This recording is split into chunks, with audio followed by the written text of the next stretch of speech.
Awesome. Welcome. Happy New Year. Oh my goodness. How much fun is it that we are here together at the beginning of a new year? I'm Kim Coleman, the new Director of Education, and I am a little nervous and yet so excited to be here tonight and to have Elias Scultori with us. So a couple of things from a chapter perspective. Hopefully you can see my slides okay. Tonight's meeting, understanding and elevating how coaches share observations with Elias Scultori. So we are so delighted to have him with us. And thank you to Elias and Stan for their prior collaborations for this event to be our kickoff to the brand new year. It's awesome. So we have some new season pass holders, and this is always a look back for us. So this is actually new season pass holders from November and December. And at the time of year, well, I guess you can join a learning group at any time in the year, but this is a particularly special time of year because all of our learning groups are launching. They are now all live. All the registration links should work.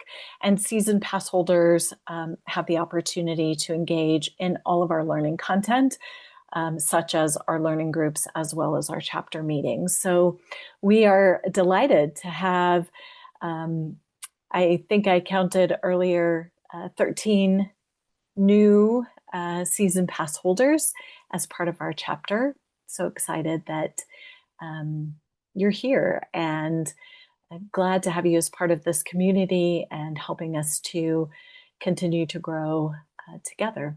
We also have a guest tonight, Ina. Really delighted to have Ina with us as well. Now, since our last meeting in November, December was our holiday celebration, and so we also have a number of individuals, so really so excited that we have so many individuals that have completed their ICF Associate Certified Coach certification in the past couple of months. You know, congratulations, and let's all give them a huge shout out and celebration, and you know, really congratulate them because it is a great journey to begin your credentialing with ICF. And we also have 5 individuals who are now successfully credentialed at the PCC level. So again, really such an opportunity for us to honor and recognize all of your hard work and the hard work that you do for your clients. And we're delighted to have you here with us today, and congratulations. It's fantastic. We have some upcoming chapter events. So as I mentioned, the learning groups, some are kicking off. Some kicked off this week, and you know, they'll stagger here in January. If you've not yet had a chance to register, please do so.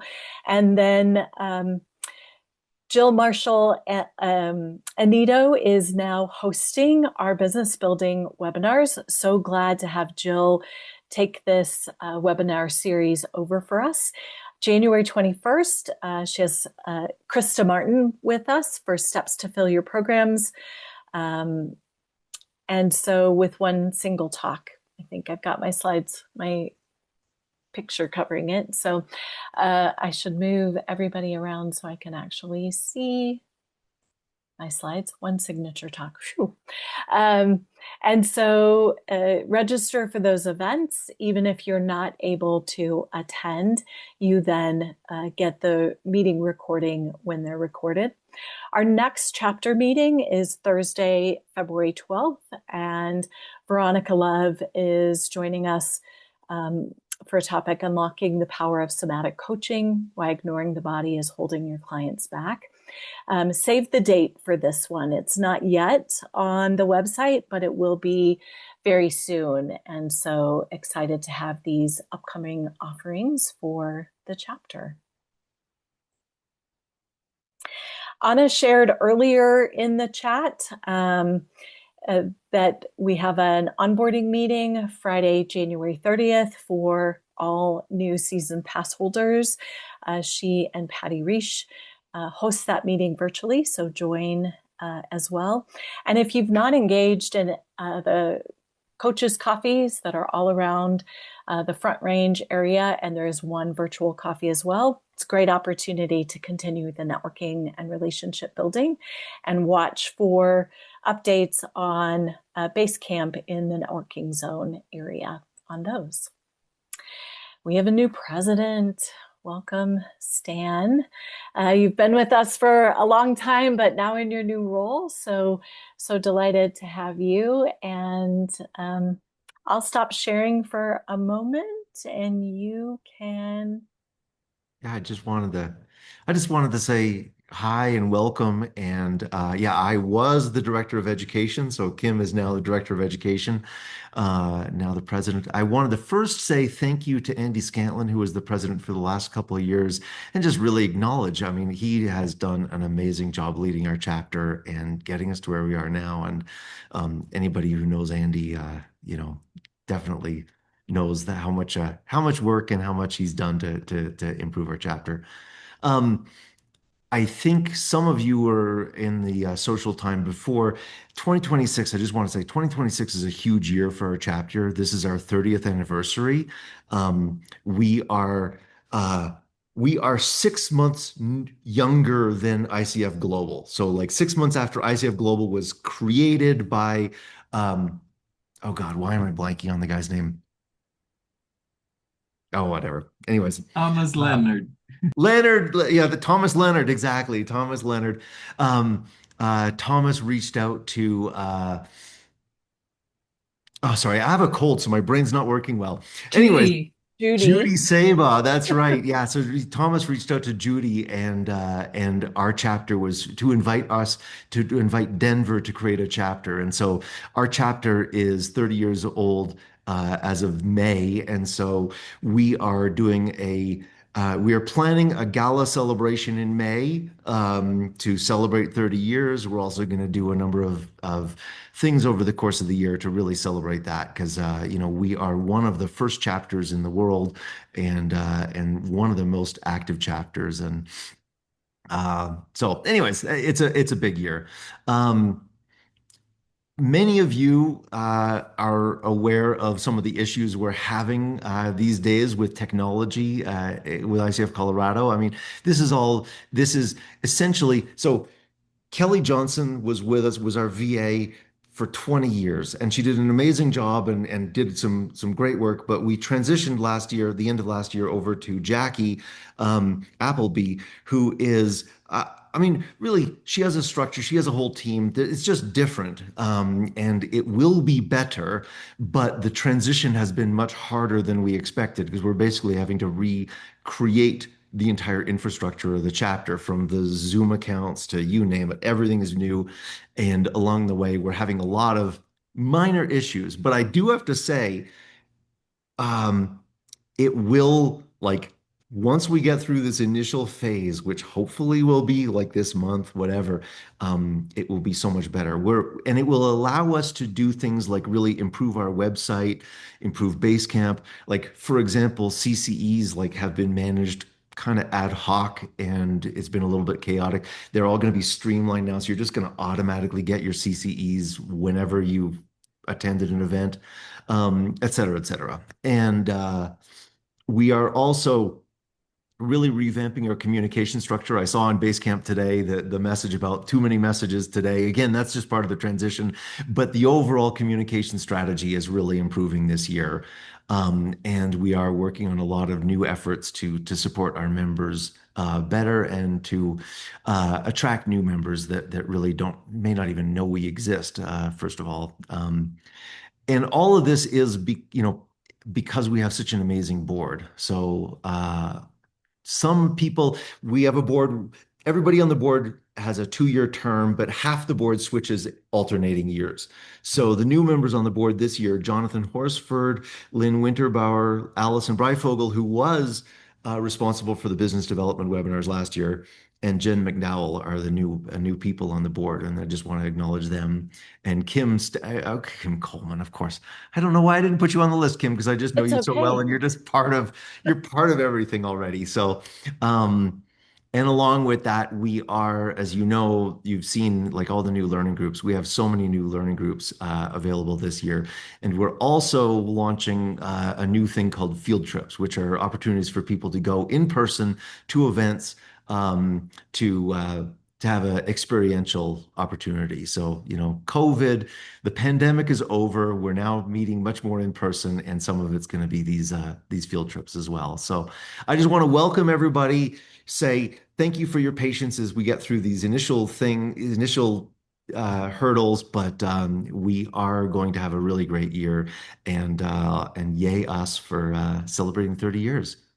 Thanks. Yeah, awesome. And Stan, thanks for the reminder on field trips. And I don't think that I gave a shout out to Annette Pilkington and all of the learning group leaders. And we have several here with us tonight as well. So thank you for all of the members and your patience, but also thank you for those that are stepping up and organizing these groups. It's another incredibly powerful year of learning opportunities, and it's one of the beyond fantastic benefits, I think, of being a member of ICF Colorado. Okay, I'm just gonna return back to my slides really quickly. So Stan mentioned our CCEs. We do have one core competency and one resource development CCE tonight. And as Stan mentioned, we have a new process. So those will generate automatically for those that are attending the meeting from the beginning to the end.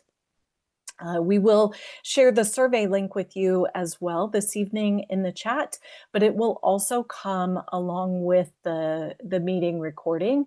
And we really ask for you to take a few minutes and complete the survey.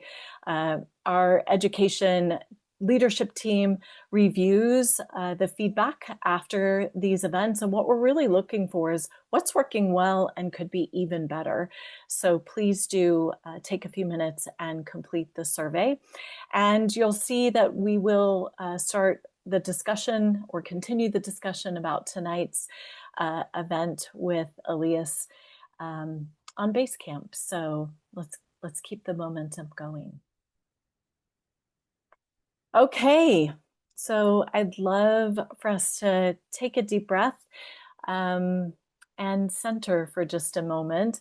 I started off really kind of focused this evening more around that new year energy and the fact that I'm in a new role. And then I pivoted and went to Kim, you may want to presence. stop sharing your screen. You FYI. do want me to stop sharing? Okay. Yeah. Okay. I'll just read it then. Awesome. So So my however, apologies if you were reading the poem now. Go ahead. Sorry. that's okay. It's fine. All good. Um, so I'd love for us to take, I know I need a good deep breath. Welcome you to close your eyes, turn off your camera, whatever you need in this moment for presence. Awaken to the mystery of being here and enter the quiet immensity of your own presence. Have joy and peace in the temple of your senses. Receive encouragement when new frontiers beckon. Respond to the call of your gift and the courage to follow its path. Let the flame of anger free you of all falsity. May warmth of heart keep your presence aflame. May anxiety never linger about you. May your outer dignity mirror an inner dignity of soul. Take time to celebrate the quiet miracles that seek no attention. Be consoled in the secret symmetry of your soul.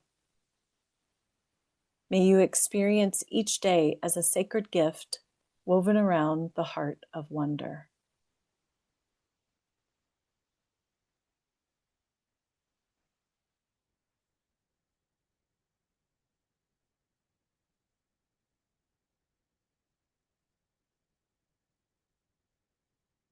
So, in the spirit of, being woven around wonder, and kicking off the new year with presence, I'd also love to um, introduce Elias Scultori to you. And I guess actually, I don't know why I put my slides back up, because this is my moment to not have a slide up and to share Elias, his bio with you. So Elias Scultori is a master certified coach, renowned for empowering leaders to seamlessly integrate the coach approach into their leadership styles. Elias has coached and trained in over 40 countries and 6 continents. He's highly experienced and an innovative coach educator, holding a faculty position with UT Dallas, and is a co-founder of the Prime Coaching Academy. He's an official certification assessor for ICF and operates as a mentor coach and coach supervisor. He's the host of Prime Space, a podcast for professional coaching or professional coaches. His coaching approach focuses on optimizing purpose, innovation, and action for individuals, leaders, and teams, cascading a transformative impact on their organizations and communities. Outside of coaching, Elias is a musician with a master's degree in music from Westminster Choir College in Princeton, New Jersey. And he's originally from Brazil, coming to the United States in 1992. We are so delighted to have you with us tonight, Elias, to help us kick off this new year. Tonight, we're going to walk away with tools to share insights with our clients through a coaching mindset without slipping into that consulting mindset. We're going to strengthen our presence and deepen our awareness. And can't wait to get started with you. So thank you for joining us from your home in Florida. Welcome, Elias. Thank you so much, Kim. And thank you so much, everyone, for being here and for this opportunity to spend this time here together with you. Special thanks to Stan for inviting me to be here and to share some of these ideas with you here. If you've ever been in one of my presentations or in one of my classes, you will know already that I try as much as I can, as much as I have something to share, and I'm very passionate about all of these concepts of coaching.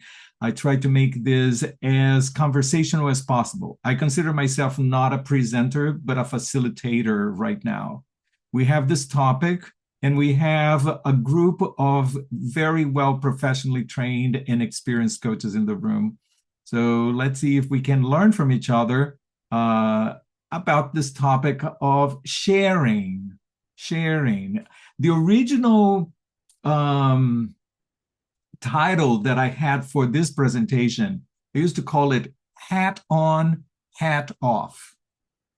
And the reason why I label that presentation Hat On, Hat Off is because early on, many years ago, when coaching just started, coaches had a little fear around, perhaps even to this day, around sharing information with clients. We were trained and very well trained that the client is the expert in the room, that the client is the one who knows, and we are not there to give advice. We are not there to tell the client what to do or to solve problems or give answers. So we ask questions.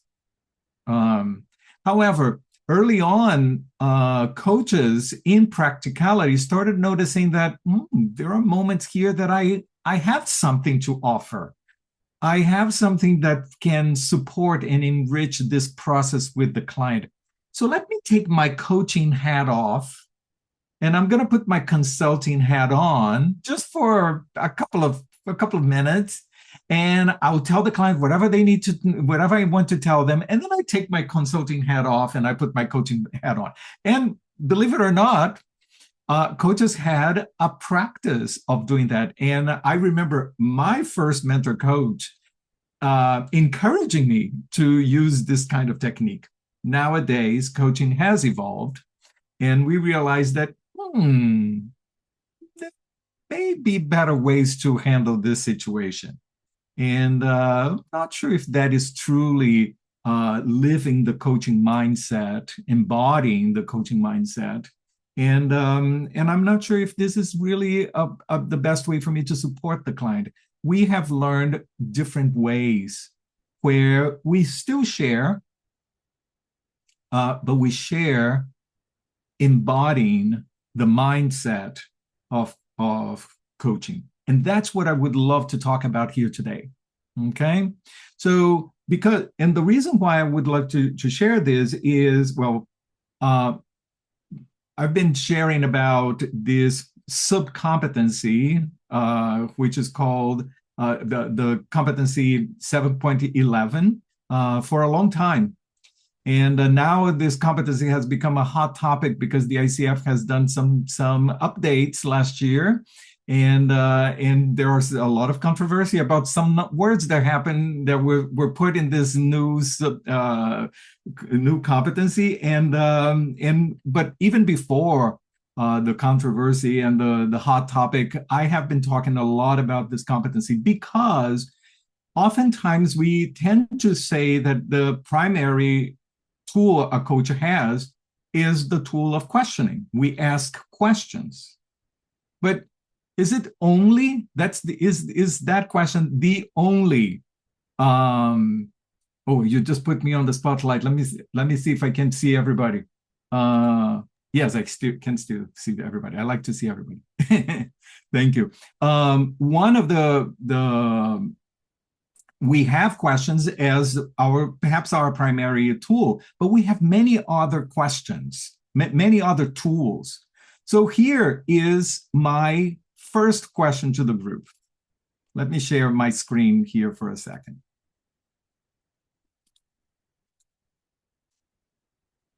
What other tools does a coach have besides questioning? Would love to hear from you. And please take yourself off mute, come on camera and talk with me. What are other tools that a coach has besides questioning? Observations. Observations. Yes, we share observations. We are there, we are noticing, we are in front of this human being, and it would be impossible, right, for us to remain completely numb to that information and not have a response, right? We are human beings. This individual is bringing to us so much information, so many pieces of data, so many feelings, ideas, thoughts, stories. Like if we don't have a response, is there a heart there? Is there a brain in there? Like we are human beings, we have responses. And out of that response, there may be some observations that we may be able to share with the client that can be very relevant and powerful to the coaching process. What else? What other tools a coach has besides questioning? Naming patterns. Ooh, two people said it at the same time. I couldn't understand. I said naming patterns. Patterns. So patterns to me, yes, absolutely. Patterns seem similar to observation, right? We observe that there is a pattern. So we are sharing that we notice that pattern. Absolutely. What else? The other person, what was the tool that you mentioned? I said brainstorming. Brainstorming, yeah, sure. Like through the process of exploration, there may be some ideas, there may be some possibilities, and we can utilize that with the client as well. Yes. What else? Feedback and celebration. Feedback and celebration. So celebration, I would call that acknowledging the client, right? Acknowledging the client for the things that the client has achieved, or some insight that the client was able to generate during the coaching conversation.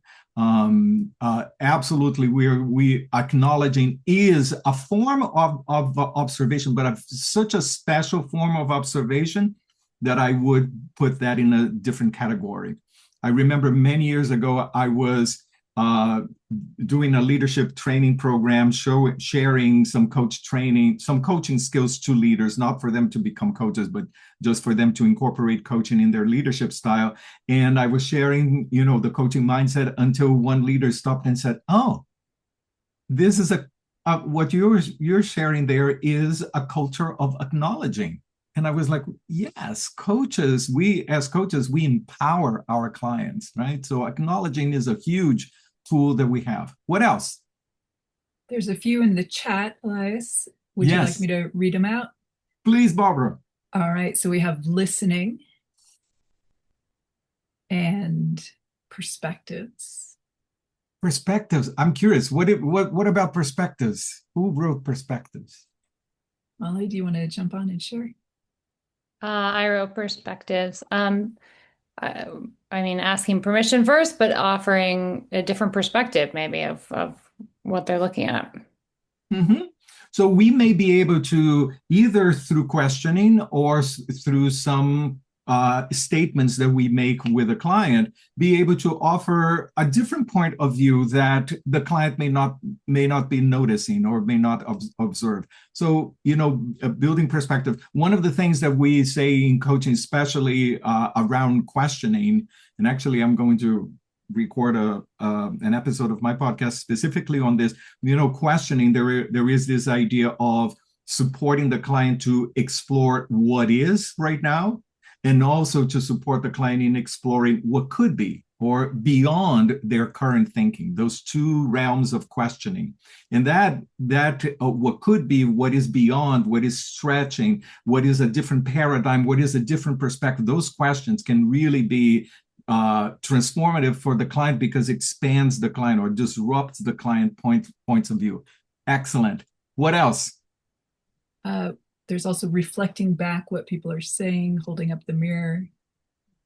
Yes, that is a classic one, right? We reflect back. The client said something and we reflect back to the client. In motivational interviewing, they make a very clear distinction between simple reflections and complex reflections. And complex reflections are the reflections where the coach, basically summarizes and sometimes even introduces different words, but that captures the essence of what the client says instead of simply parroting back the client. Those complex reflections are the most powerful ones because they usually have the same effect as a powerful question. It supports the client into seeing what they were saying and think about what they just said a little further. It's very worth investigating, especially motivational interviewing is fabulous practice there. Anything else, Barbara? There's blurting intuition. Intuition, yes, our intuition. So we share our intuition as well. So that's part of sharing, but it's something that came up within the coach, and we share that absolutely. So another big tool that we have as coaches is an talked about, I would say, or underestimated tool, which is the tool of silence. Silence sometimes can be the most powerful question we can offer to our clients. Do not underestimate silence. Silence is another beautiful tool. So, wow. And if we continue here, I'm sure that we are going to come up with more tools that we have. And these are tools that are within our core competencies. So we have sharing, we have reflection, we have observations, we have acknowledging, we have silence, and all of these other tools that we talked about. Here, let's read specifically, let's take a look specifically at, oh, I am sharing my slides. Share this subcompetency 7.11, right? The competency says, and this is in the version of 2025, the competency says, a coach shares observations, knowledge, and feelings without attachment that have the potential to create new insights for the client. This is competency 711, which is within the competency of Evokes Awareness. So this is something that we are encouraged by the core competencies to utilize this tool. It's one of the subcompetencies, right? It's not the competency. It's one of many, but it's there.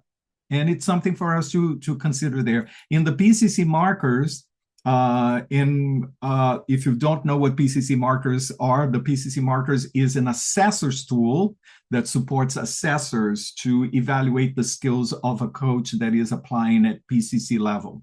And one of the markers, one of the points that an assessor is observing to see the skill of the coach is that the coach is able to share with no attachment, observations, intuitions, as we just mentioned, comments, thoughts, or feelings, and invites the client's exploration through verbal and tonal invitation. This is very important for us to be mindful here, that we not only share, but we invite the client to explore whatever we shared through verbal and tonal invitation. We're going to talk a little bit more about this, okay?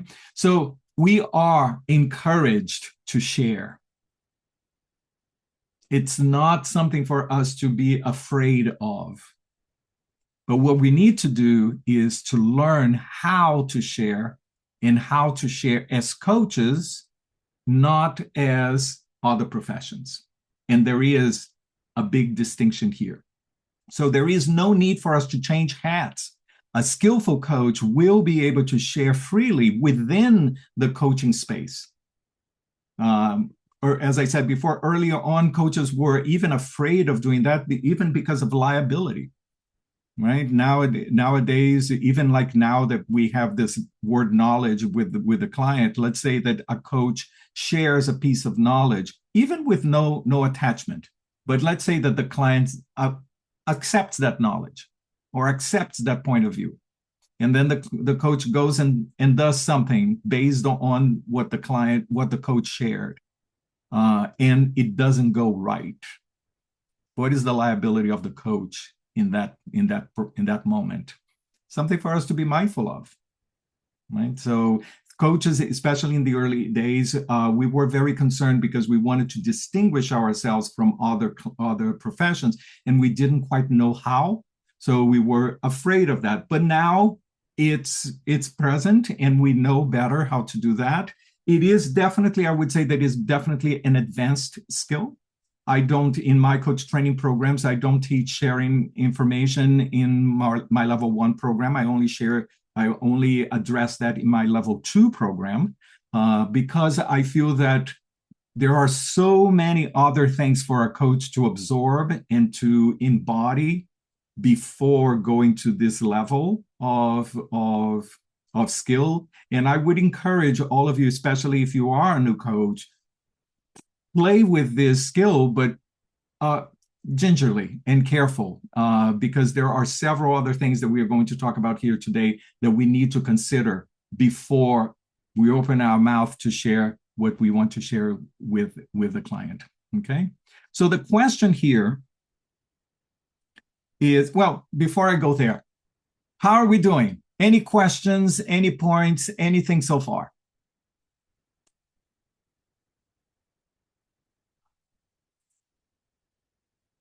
Mary gives the thumbs up. And Anne as well. Excellent. Shall we continue? So, how? The question is not if we can or we should, but since we are encouraged to share, how are we going to share this? One of the things that the competencies give us here is this idea that we share, but we share without attachment. So that's my question for you. What does that mean? Share without attachment.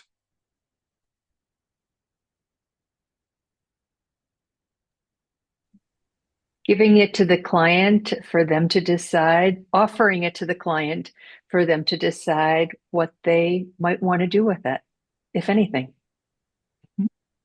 Yeah, excellent, Mary. Anybody else? What does it mean without attachment for you? Using it as a stake in the ground from which to respond, to create new avenues, to use it as a means for not starting from a blank slate, but starting from a perspective to expand on. Mm-hmm. Thank you, Andy. Yes, someone else here. Oh, I see. Barbara, I noticed there are things in the chat, Barbara. What are those things? It was mostly the previous question, but we have a couple suggestions just as one of many alternatives, being completely objectively, let's see, client can reject and we don't take it personally. Yeah, absolutely. So, and Stan, you raised your hand.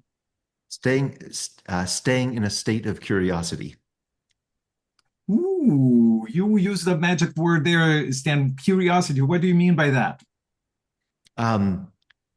Like open to whatever happens, whatever's said, whatever's expressed, whatever energy happens after we say it, so that we can either be like, we could be off base. The client could interpret it differently than we do. We just stay curious about whatever happens and allow whatever happens. Yeah. I love that. Absolutely. Because this idea that, I may share something, but we have to be mindful that this is only my perspective. And it may be, oh, sorry, that my computer once in a while does this bubble thing. It may be that the client, it may not be appropriate for the client. The client may or not like what we shared, or may not be appropriate for the client. One of the tenets that we have at Prime Coaching Academy, I say that coaching is a humbling and courageous act. And the idea that we need to be very humble with our ideas, with our thoughts, with our opinions, with our knowledge, with what we know or we don't know, because this is the other person's process, not mine. We have one more. What was it? Sorry. One more thought in the chat. No expectations. Love that. No expectations. We share, but we are not clinging, or we are not attached that the client has to accept, or that is the answer for the client. However, I still feel that we fall short in saying that if we share observations, it's with no attachment, is without attachment. Because yes, we should offer without attachment. However, the moment that it comes out, it's on the table. And regardless if we are attached to what the client is going to respond or not, that we shared is already influencing the coaching process. It's out. So coaches, with attachment or without attachment, regardless, we need to be very mindful of the moment that we dare to take the space of the client, because coaching belongs to the client. It's the client's space. So if I am going to dare take space in that space to input something that belongs to me, I need to be very careful, because I am in somebody else's home. And as a guest, I need to behave like a guest. This is not my house. This is the client's house. And if I'm going to put or bring anything into the house, I need to be very respectful of it, whether if the person wants to re-gift my gift or not, right? the bottom line is that the gift is here, and I need to be responsible for that and be very mindful of that. Gina, thank you for your hand. Thank you. Yeah, I was just thinking about what you were saying, and it feels like when you're coaching a client, you inherently have built a relationship. And so there's going to be care and probably respect. And, you know, if someone you care and respect, no matter what the positional, you know, no matter where you are in a relationship with another human being, when they say something, it's going to matter to you. Right? So 1,000%. I think we have to acknowledge that the minute you're in relationship with somebody, what comes out of your mouth does matter. Yes, 1,000%. So that's why I say that, yes, wonderful that the ICF put that we need to share without attachment, but that falls short for me because we have a responsibility in what we are going to put in the room. And we need to know that whatever we put in the room, regardless of attachment or not, is going to be affecting the coaching conversation. Carl. Yeah, I thought that was a beautiful image, Elias, because if I was a guest in somebody's home and I'm thinking to myself, you know, I wouldn't have used this color on the walls. I would do something different. You know, you don't go into that and blast somebody and say, I advise you to change the color on your walls. You're going to be much more gentle about it. Like, you know, interesting choice. I've seen other choices that people have made that ended up making a room look different. And even that might come across as a little bit too forward. Yeah, is the color of the wall important in the conversation today? It may not Right. be, and I'm noticing that there is like this color, whatever it is, like neon pink, whatever it is, on the wall that doesn't work for me. I'm noticing it, but this is the world of the client, and all of a sudden, I love pink. I love neon pink because I love my client, and my client is perfect, and that neon pink makes complete sense, right?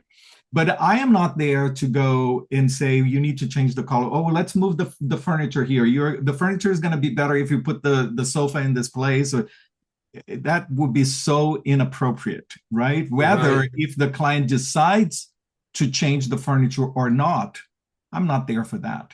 Brad.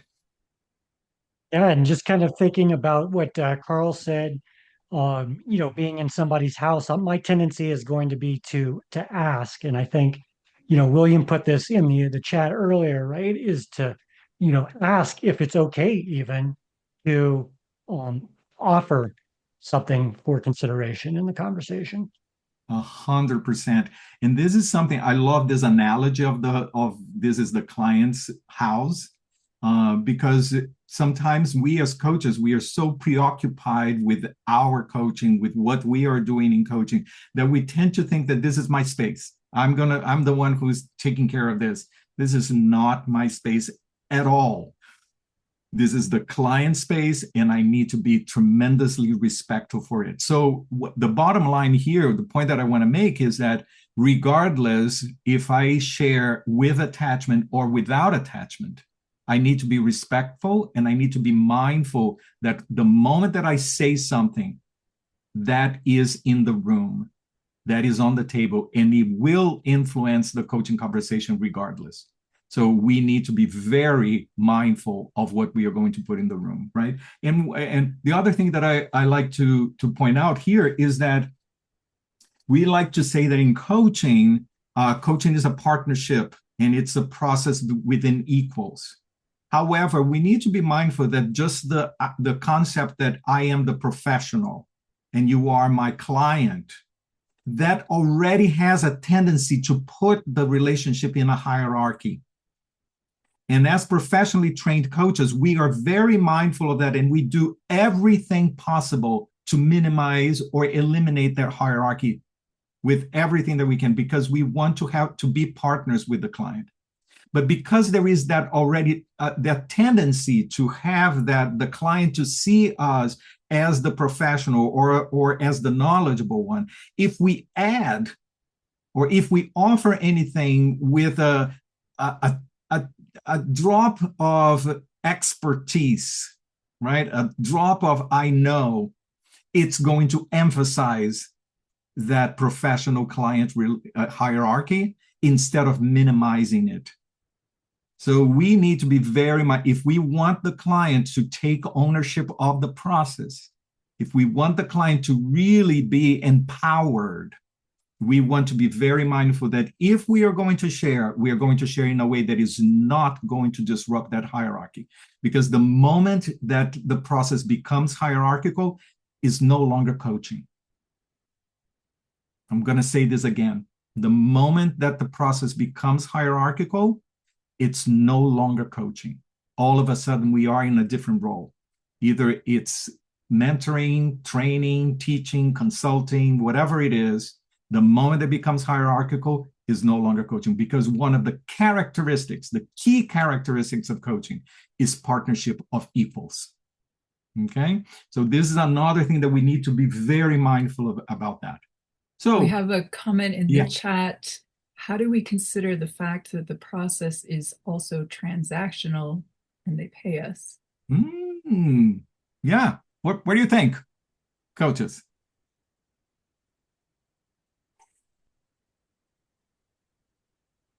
I love the question. I find that the contract does a lot to set up how the relationship's going to run and whether the money transaction is going to play a significant role in it. Love that. Other thoughts?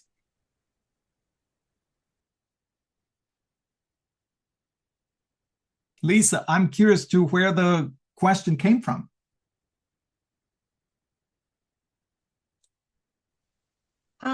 I think where I was going with it is just thinking about the ideal of being equals, but the client is coming to us for something. And so I understand like theoretically what we're talking about, but I just got a little bit snagged on that professional relationship. That's just part of the dynamic. And I just wanted to hear your thoughts. I love. Can we put a hold on that? Because I'm going to address this in 5 minutes. Thank you. But it's a wonderful point. One thing that I want to tease up here of what you said here is the question of the agreement. It is right there in the agreement, even though they are paying for the process, it's right there in the agreement that we already established that. And one thing that I try to do with all of my clients, I try to make sure that all of this money transaction, all of these contractual transactions, all of this is done and clear and as automated as possible, so that once I start coaching, we are no longer thinking about that. This is on the side and not interfering. And I love your question also, because I think that this goes even in like, how do we set price for our services?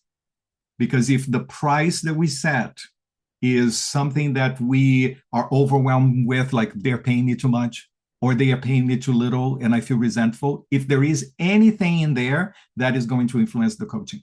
So we need to contract with the client in a way that all of this transactional aspect of coaching is as pushed to the side as possible, right? Similar to the professional and client, labels that can interfere in the coaching process. I believe that this pay us needs to be very clarified to start with, to interfere the least in the coaching conversation. But we are going to talk more about this when I go about the value of coaching. Okay. So one thing that I like I saw that there is another thing on the chat. I like the idea of dealing with the transactional stuff up front before the agreement is signed. Absolutely. Agreement. We can have a whole conversation on agreement. Not just the session agreement, but the agreement for the overarching process, because without a very clear agreement, it's going to influence the process 100%. So thank you for that. Yes.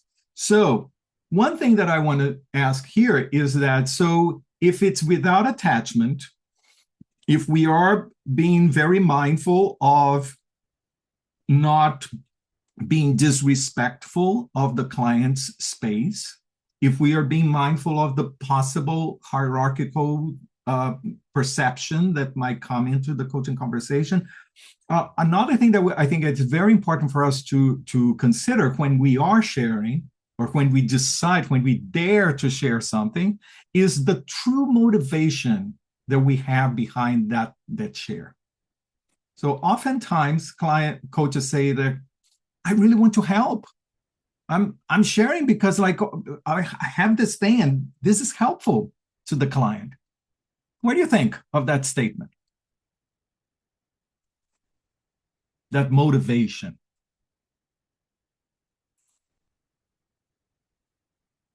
Well, it's from the coach's perspective. It's their subjective. This is helpful. Maybe. Yeah. Maybe not. Helpful is the perspective of the client, not the coach. So. Love that. William. Yeah, I think if I'm thinking about it, I'm not present enough. And I think I get in trouble whenever I start thinking. And instead of being present and having it come to me, it's intuition. 100%. I love all of the comments, right? I have the need to help. It's my need to help. It's coming from me, right? I want to help. There is this eagerness. This that I have in here is going to be helpful. Well, who knows if it's going to be helpful or not? I'm not the one to judge if it's going to be helpful or not. So we need to be mindful of that need to help, because it's a need of the client, of the coach, right? We jump into savior mode.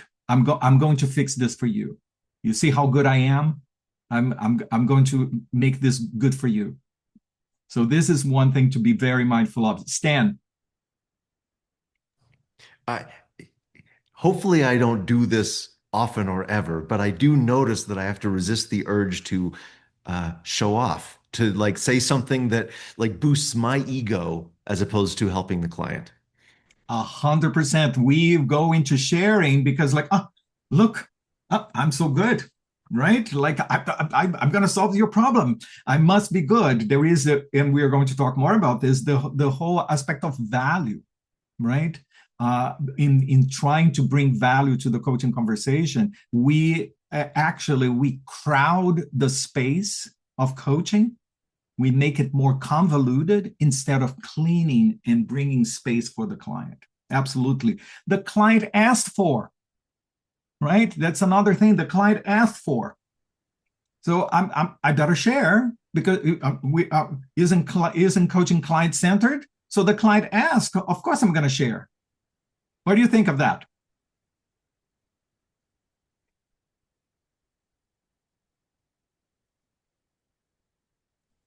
Sometimes the client asks because they don't want to do the work themselves. It's easier for me to do the work than it is for them to do the work. So true. Every time that there is this conversation about the client asks for, I always say that, wouldn't it be nice if I could pay a couple of grand to someone and this person would solve all the problems of my life? I would love that. Sign me up. Who is here the coach that can solve all the problems of my life? I'll pay, right? So clients come to us oftentimes with that expectation. I'm going to hire you and you're going to solve the problems of my life, right? Solve the problems of my team, solve the problems of my company. So the client may ask for it, but we as professionally trained coaches, we need to be mindful and have the listening to see what is behind that ask. What is the true motivation that the client is asking, and perhaps even ask a question or explore why the client is asking, instead of simply falling into the trap and giving the offer. And then you can see how dangerous. This is a very extreme way that I'm saying here, but it happens in many different nuances. But you can see that this can be very dangerous. The client does not want to do the work, ask for, and then the coach goes and says, "Oh, I'm going to be the savior. I'm going to solve the problem for you." You see how dangerous this can be? It can become even dependent on this whole situation. So we need to be very mindful of this dichotomy here in this dynamic, even if the client asks for our advice, idea, thoughts, what is behind that ask that the client said. Okay. I have a few great comments in the chat. One is, am I performing or am I coaching? It's their journey, not yours. Information is the consolation prize of coaching. The real prize is mind shift. Oh, thank you, Diana. That is absolutely brilliant. And this goes back to what I want to share here next, because if we want to think about how we are going to share an information, everything is about coaching mindset. I need to be grounded into what coaching mindset is. And this week's episode of my podcast, I talk specifically about what is a coaching mindset. Because right now, the coaching mindset, the competency of embodies a coaching mindset is not very well defined. I was talking with Carrie Abner, the vice president of credentialing standards, and I mentioned that to her. We were so very happy that this competency was introduced in the 2019 version of the core competencies. It was needed and everybody was thrilled, but we were very clear that the competency was new and we needed to have more conversations to flesh out the competency, because the competency right now is just about like reflective practice. We need to have reflective practice, basically, right? Well, reflective practice, and I say this in my podcast, every professional that wants to excel needs to have a reflective practice, right? If I am a craftsperson and I created a craft, I need to look at the craft and say, okay, this is nice. What else can I do here? Next time I do this, can I do better? A teacher, right? How can I explain this topic a little better? Every professional that is committed to excel and to being a good professional has a reflective practice. So it's not quite unique to coaching. So coaching mindset is about these ideas that our clients are resourceful, capable, whole, right? One thing that one of my my trainers back then when I did my coach training program 20 years ago, my coach trainer said once in class, and I will never forget that he said, "Our clients are perfect. There is nothing to fix." This is coaching mindset. So are we going to the coaching conversation thinking or planning or noted or looking for what is the problem that we're going to solve here today? Or are we going to the coaching conversation thinking this person is perfect? This person may have conflicts and may have questions and may be overwhelmed or may have, but this person is where they are supposed to be. They just need to clarify or open the horizon a little bit more so that they decide what to do next. There is absolutely nothing to fix. That is the core of a coaching mindset. Coaching is not solution-based. We are not there to solve problems. Coaching is discovery-based. We are there to support the client into exploring, to seeing things more widely. That is the idea of the coaching mindset.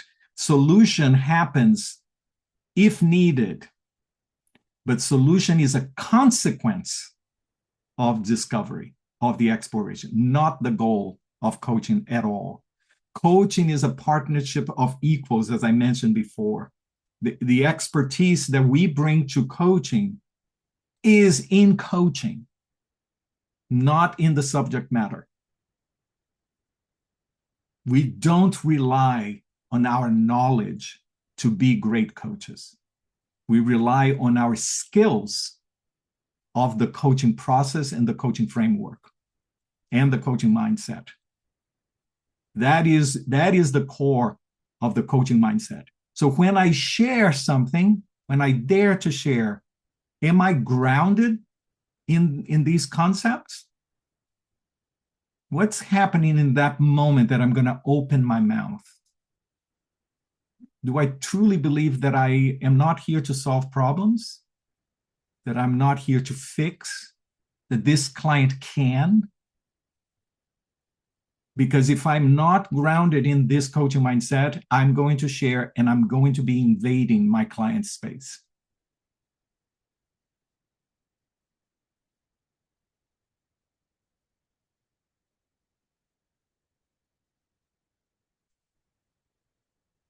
So that goes into the question of what is the value of coaching?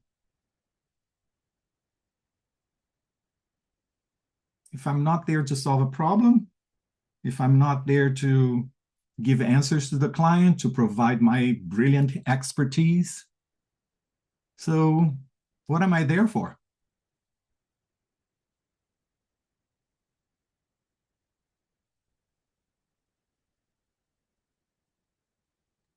The discovery, the exploration with the client. Enabling, right? Helping them to get curious, tap back into their resources. Love that. Anna. Sparking new thinking. Spark new thinking. Love that. Yes. What else? What is the value of coaching? I'm going to venture to say it's to hold space, but in part to create accountability to do the work.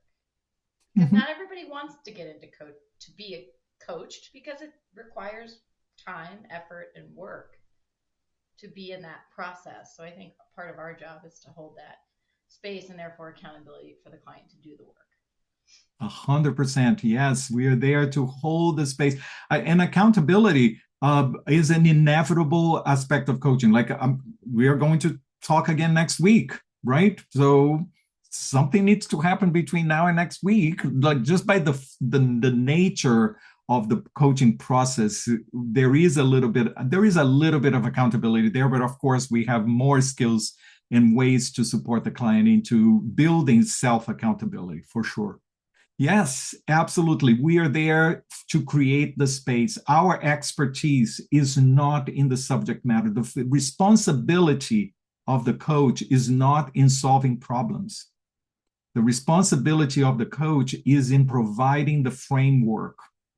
This morning, I had, actually it was lunchtime, I had a learning lab in one of my coach training programs. It was a level 1 program, learning lab, but that student did a fabulous job.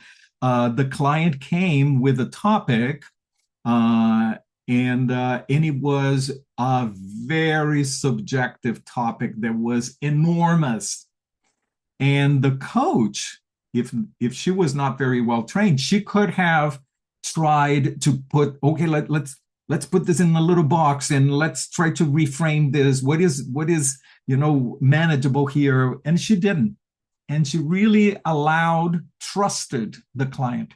And she was there as an observant, asking open-ended questions, supporting the client into getting to a focus and an outcome for the coaching conversation, an agreement for the coaching conversation for sure, but supporting the client just in being in observing, in supporting the exploration of that particular situation without freaking out about the topic that the client brought to the coaching conversation. And it was amazing to see how in half an hour that client was able to come from a very enormous point and arrive at a satisfactory ending for the coaching conversation. And this only happened because that coach trusted the client and simply offer the framework of the coaching conversation and the space of the coaching conversation, and trusted that the client was going to go where the client needed to go, that the client was going to arrive where the client needed to arrive. That was a brilliant coaching session that I may even ask them to see if I am able to share that publicly, because it was an amazing demonstration of trust. So that is what we do. That is our responsibility, to provide the framework, trusting that the client is going to arrive at where they need to arrive. I have another question. What happens if we are in the middle of a coaching conversation and the client does not, we have a piece of information that the client does not have, and we know that that piece of information can make a tremendous impact in what the client is dealing with? What do we do?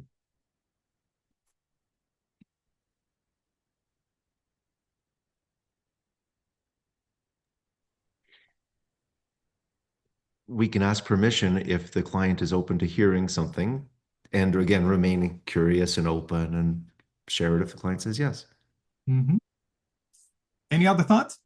Do we share that information or don't? It depends. Offer it with no attachment. Offer with no attachment. Christy. I was going to say it depends. It depends on what it is, and it depends on whether or not it was given to us in confidence, whether or not it will impact our ethical responsibilities, right? And so sometimes we can't share it. 100%, especially when you're working internally or even externally. When you work for a big system, you may have information that is not appropriate to share, and we need to be mindful of that. For sure, there is an ethical dilemma there that we need to be mindful of. If there is a piece of information that is we are free to share, yes, please, we share. One of the things that we are called to in our core competencies is that we, and this is subcompetency number 4.6, which is within the cultivates trust and safety competency, and the subcompetency called writes, demonstrates openness and transparency as a way to display vulnerability and build trust with the client. So we are called for transparency, authenticity, openness with the client. If we have a piece of information, we share with the client that piece of information. Withholding information is not helpful. Withholding information is detrimental. Like it jeopardizes trust with the client. But again, how are we going to share that piece of information, right? Stan mentioned that we ask permission to share that information. Asking permission is something that is a little controversial in the coaching conversation, because it's simply by the fact that when we ask the client, can I share something with you? What is the client going to say? No. Don't share anything with me. No, I don't want to hear it. I have listened to thousands probably of coaching sessions for the ICF, and I have to see a moment when a coach asked permission for the client and the client didn't say, so it didn't accept. So if the client is going to accept, is that really relevant? There is a question about this. Some coaches and some assessors are adamant about this. You have to ask permission. Some coaches say that it's a waste of time because the client will always say yes. However, if we are going to share a piece of information, we need to share knowing that we are in the client's house. We are in the client space. So how respectful are we being to share that piece of information? Stan. Just want to defend myself by saying that it really is based on trust. It's a trust conversation, not so much a permission conversation. 100%. And this is the other thing that I say, because like if we have enough trust, if we have built enough trust with the client, if we go and even ask the question, can I ask a piece of information? That question of permission can actually jeopardize trust, because the client is like, of course you can share. Like we're here, we're together, we are in partnership here. Why are you asking permission for that, right? So it depends, right? And there are moments, there are absolutely appropriate and essential for us to ask that question. So it's something that we need to use our listening and our expertise to see what is appropriate in that moment as well. But we share, if we have a piece of information that is going to make an impact in the client's process, please let's share that with freedom and everything. However, oftentimes when we are focused on information, on data, on detail, most likely our coaching is on the surface. We are dealing with a situation that requires information. Oftentimes, not always, but oftentimes. So pay attention if there is information, if there is knowledge, if there is an expertise that is coming up for you to share in that moment. It may be the moment for us to, how can I go deeper into this exploration here? Because coaching is about the person, not the situation, right? In the who, there is very little need for I know, because this is all about the other individual, the other person's life. What do I know about the other person's life? I don't know anything, right? So if the conversation is in things, information, knowledge, most often we are providing the client a mediocre process and not as deep and transformative. So it's time for us to instead of simply offering, it's time for us to reflect back and say, how can I go deeper here? How can I bring the client to a deeper level of exploration? That is going to bring a much deeper process with the client. Okay, so those are things for you to think about that. So how do we share? I think I have a slide here. How do we share? To summarize a couple of things that I said here today. First of all, check the mindset. Where are you in as far as mindset? Where are we when we feel the urge to share something? Are we really grounded in the aspect of the client is resourceful? In coaching is a partnership of equals. This is not solution-based process. We are here for exploration. If we are grounded in these concepts, maybe there is a way to share, and we are going to be able to share this without invading the client space and to provide real value to the client. The other thing is language. Even if we are going to share something, all the concepts of language in coaching apply. Succinct, clear, simple, minimal. We don't want to crowd the space. Oh, I'm going to share something, and now all of a sudden I have 2 paragraphs to say to the client. That's not going to be helpful.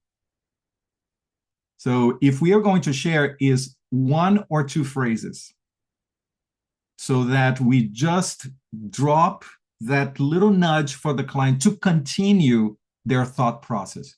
Whether if we use any of the tools that we talked about at the beginning of this presentation here, whether if we are asking a question, sharing, observing, or making an acknowledgement or silence, whatever we do in coaching, the purpose of what we are doing is to support the client into thinking, into processing. So if we are going to occupy space, we are putting the spotlight on us. And that is not coaching.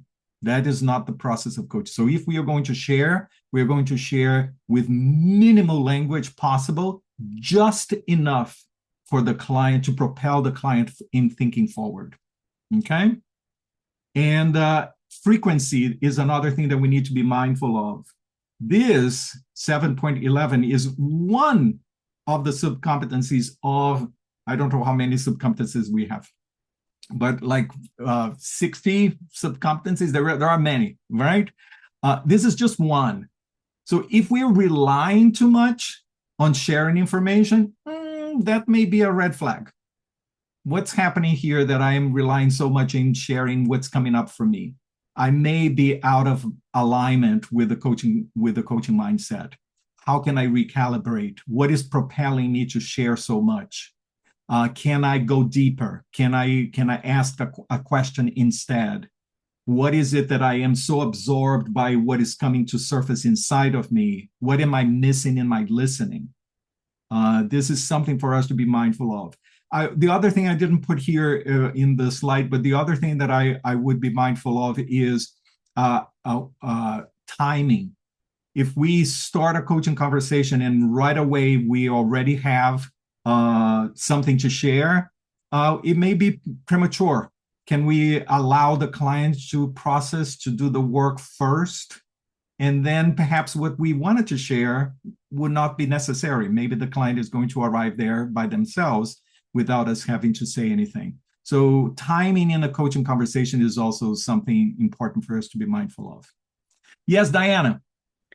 I would love to hear you give an example of what it might sound like for you. Diana, you read my script here, because the next thing is examples. But before I give my examples, I would love to hear from you all. So I'm going to give you, 5 options here. Okay, so we're going to go one at a time: observations, reflections, intuitions, feelings, and acknowledging. So if you have an observation, you notice something in a client's conversation, and hypothetically, right, what would be a way for you to deliver that observation grounded in the coaching mindset? Anyone? Might be, I notice I'm feeling something in my body, or I'm noticing I'm having a reaction. Sure. That I actually would put that in the categories of feelings that we are going to go down there. Absolutely. You are absolutely right. This is something that came up for me, and I'm sharing that. Observation is more like I am noticing something in the client. So what would be a possible observation that we can offer the client? So I might say something like, I notice whenever you talk about this topic, you look serious, or you something like notice something about how they're expressing themselves. Absolutely. You are noticing nonverbals, and nonverbals are important communication points that the client is data points that the client is bringing to us. 100%. That is a beautiful observation. Suzanne. I've found that some of the most powerful, pivotal points in sessions with clients happen when I call to their attention something that's shifted on a somatic level, or something that they consistently do on a somatic level, that like maybe there's a misalignment between what they're verbalizing, the words that they're saying, and the energy that they're saying it with, or the tone of voice, or that sort of thing. Fabulous. So what would be an observation? What would be a statement that you would offer when you notice something like that? For example, I just noticed that as you said you're excited about that idea, your language did not align with that statement. You're basic, and this actually happened with a client who was depressed, and he was talking about a change that he was going to make in his life, but he said it very much like this, and it was so very much aligned with the depression and the low energy and the not really having motivation to do anything. So when I pointed that out, he said, "Oh my God, you're right. You're right." And then suddenly there was this huge shift in the whole entire, not only just the session, but in his life. There was something about that moment that he needed to notice the misalignment. Fabulous. So I notice a distinction between what you said and how you said it. Exactly. Right? A simple statement like that. It's enough, right? We don't need to go into a whole explanation. We just drop this to the client, and the client, oh, and then let the client process. Let the client do the digesting of what we put on the table. That's fabulous. Stan. And they do. They do.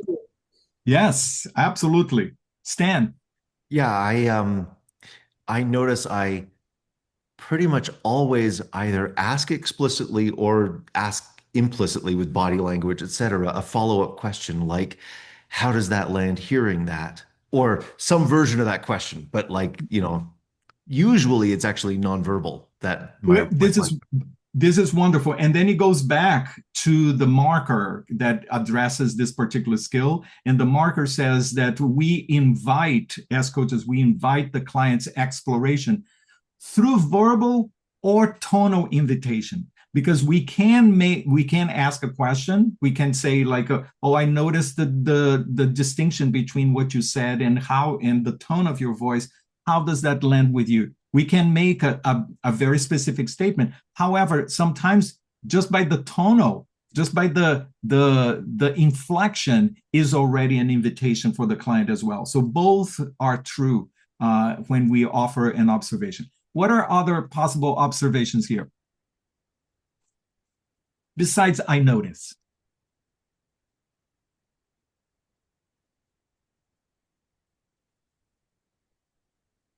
When you talk about that, you seem to touch your necklace.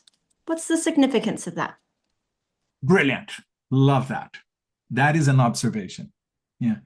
Interesting that you keep repeating this word over and over again. What is the significance of that word? Fabulous, right? It's like, it's an observation. I'm noticing something and I'm bringing that to the client. What about reflection? How do we offer a reflection to the client? And please, without what I heard you say is ... Let's give a reflection without what I heard you.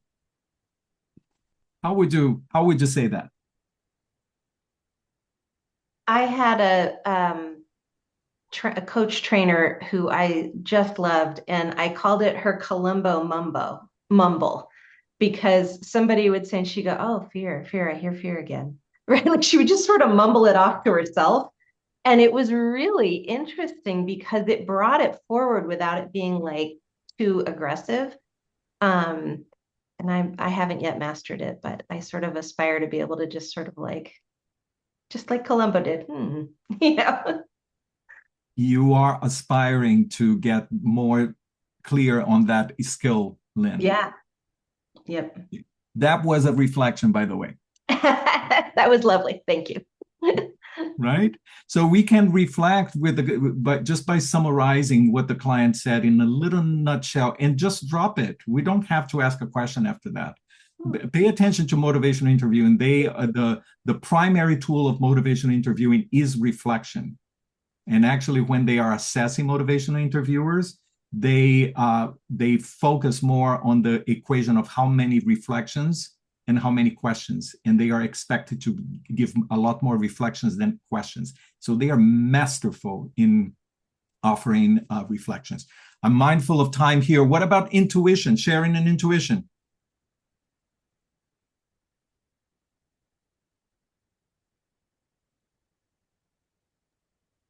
I have an inkling. Blah, blah, blah, ... Absolutely. Something came up for me here as I heard you. And we share. How does that land? How relevant is that, right? Feelings, the same thing. What about acknowledging? Well, before we give examples of acknowledging, what is the distinction between acknowledging and cheerleading?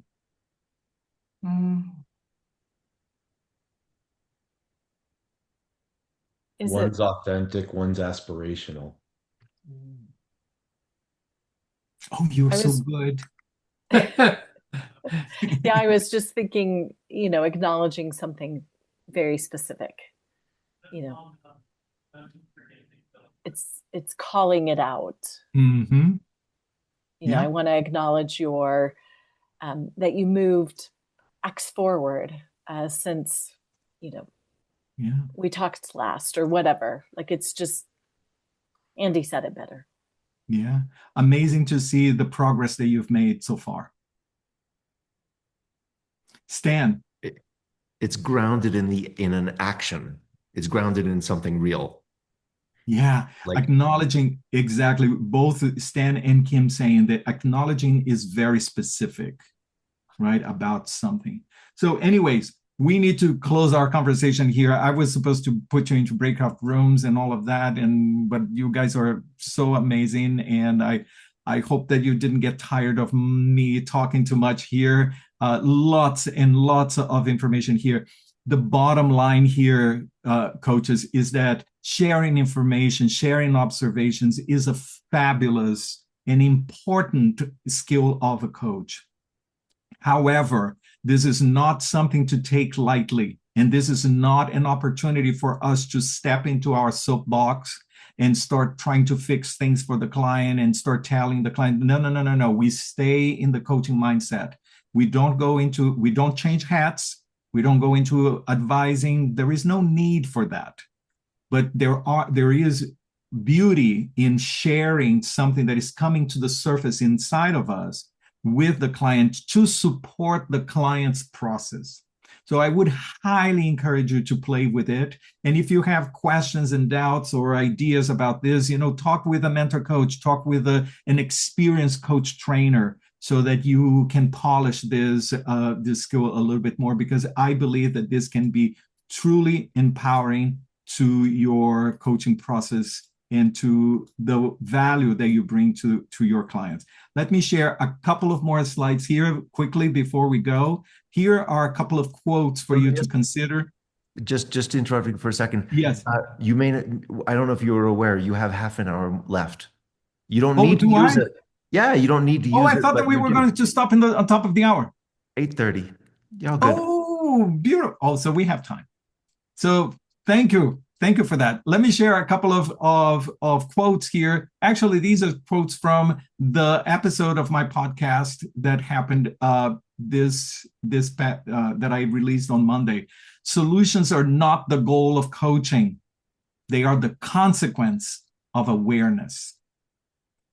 The client is always the expert. Our expertise is in the coaching process.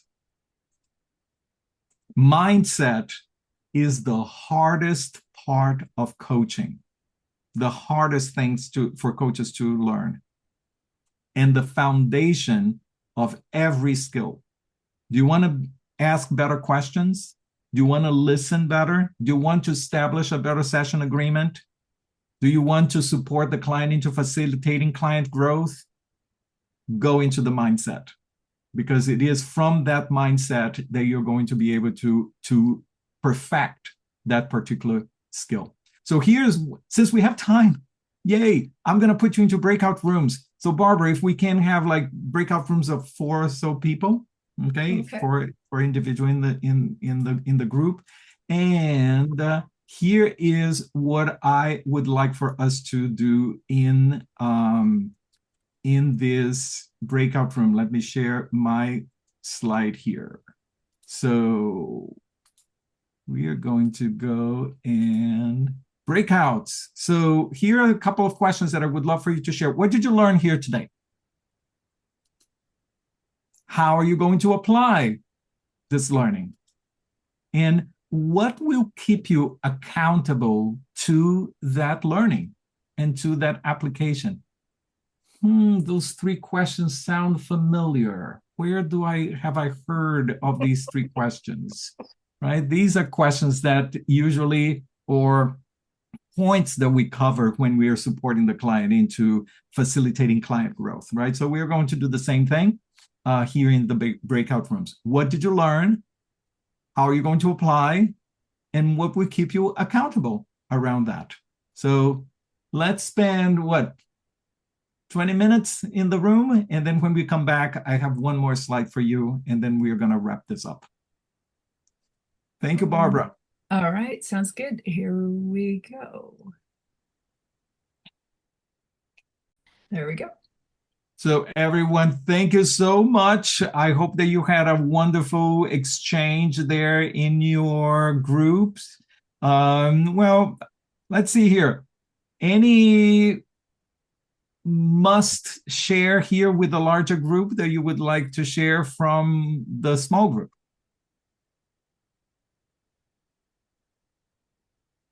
We definitely talked about the idea that when you're in a coaching session, it's like you're in the client's house and think about your manners, basically. That was lovely. That's a wonderful analogy or metaphor. Wonderful. Thank you. Thank you for that. Anyone else? But we also talked about that in the sense that sometimes we have to be willing not to be invited back, that there has to be a level of challenge. And we're not attached to being a constant visitor. We're an invited guest. And that coaching mindset comes from being okay with just being a one-time guest. 100% challenging. If you were talking with my partner at Prime Coaching Academy, Amy Donovan, she will love that. Because everything that she talks about is about how are we challenging the client, how are we stretching the client, how are we bringing the client to a new perspective. Absolutely, and there are ways to do that with complete etiquette and and if we go into the analogy of being in the client's house, absolutely 100% challenging is a huge part of coaching for sure. Anyways, I'm mindful of time here. I would love to share with you a couple of things here so that you are aware of these opportunities for you. So I keep saying that, you know that I have my coach training program. This is Prime Coaching Academy. We are an accredited program at level 1 and at level 2 as well. So there are several opportunities for you within Prime Coaching Academy, not only the level 1 and level 2. If you go to our website, primecoachingacademy.com, right on top the menu, there is one menu item that is called Extra. Click there, and the majority of the extras that we have are free of charge for the community. One thing that we have is what we call the Prime Hour. And this is what we offer on a monthly basis, 10 times a year. And it's a free hour that the community comes together for us to talk about a topic. And there are no presenters. Amy and I are just facilitating the conversation, but we have a specific topic, and it's a wonderful way to interact with new coaches, with coaches that you've never met before, or create community with those coaches. So please go to Prime Coaching Academy and register for Prime Hour. It would be wonderful to have you in our next Prime Hour, which is sometime in February. You'll see the dates there on the page. Another thing I keep saying here is my podcast. Please listen to Prime Space. It's a podcast I release short episodes. Those are 15-minute episodes. And I release them weekly, and it would be wonderful to have you pay attention to that. You can find that on YouTube. You can find that on Apple Podcasts, Spotify, blah, blah, blah. And maybe some of you can become guests of my podcast if you want to share something with the community. I always like to have guests, and my guests are no celebrities. My guests are always, the day-to-day coach that is doing the work. So all of you are more than welcome to be part of Prime Space. And the other thing is my program, Prime Bridge. This is a program that supports coaches between certification. So you are finishing level 1, you finish your ACC, but you still want to continue polishing your skills, but you're not quite ready for level 2. You can do Prime Bridge. It's a group mentor coaching with 6 coaches only. It's to support you in building the gap between certification. And I also have a group from PCC to MCC. I have 2 groups now starting in February. So if you're interested, let me know. Okay, those are opportunities for you. Anyways, you have my website down there, my email address, anything that I can do to support you. It would be an honor to walk this journey together with you. Okay? Any questions? Participate in the Prime Bridge program. Do you have to have gone through your training program? Let's talk, Carl. Okay. Yeah, let me see where you are there, and we can see what is most appropriate for you. Definitely. Okay. Yeah. Yes. Any questions?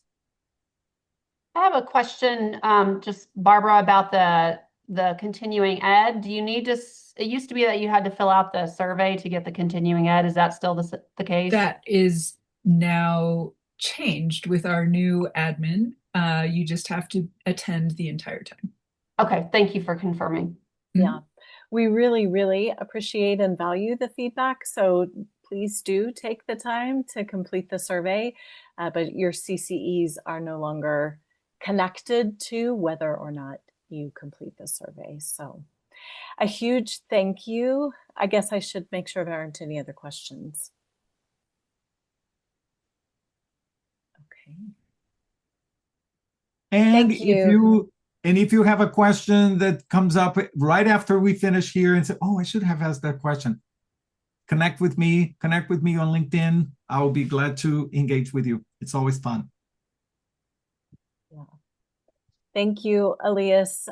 It's very late for you, or it's definitely, if I were in your time zone, it's definitely past my bedtime. It's getting close to it right now, but what a great way for us to kick off the year. So glad that you and Stan connected and arranged this early on. It was a fantastic session. Thank you all for all of your participation and engagement throughout, and Happy New Year. What a way for us to kick off the year. Thank you. Thank you. Thank you, everyone. Thank you very much. Thank you so much. I was going to mention that there is another Elias in the room. Hello. Yeah, right. Yes. So, and I go by Elias, and I love people named Elias. So that's wonderful. Made this session. So every time people said your name, I'm like, crap, are they talking to me? What's going on? It was fun. It was a lot of fun. Excellent. Wonderful. Good night. Take care, everybody. Good night, everyone. Thank you. Bye for now.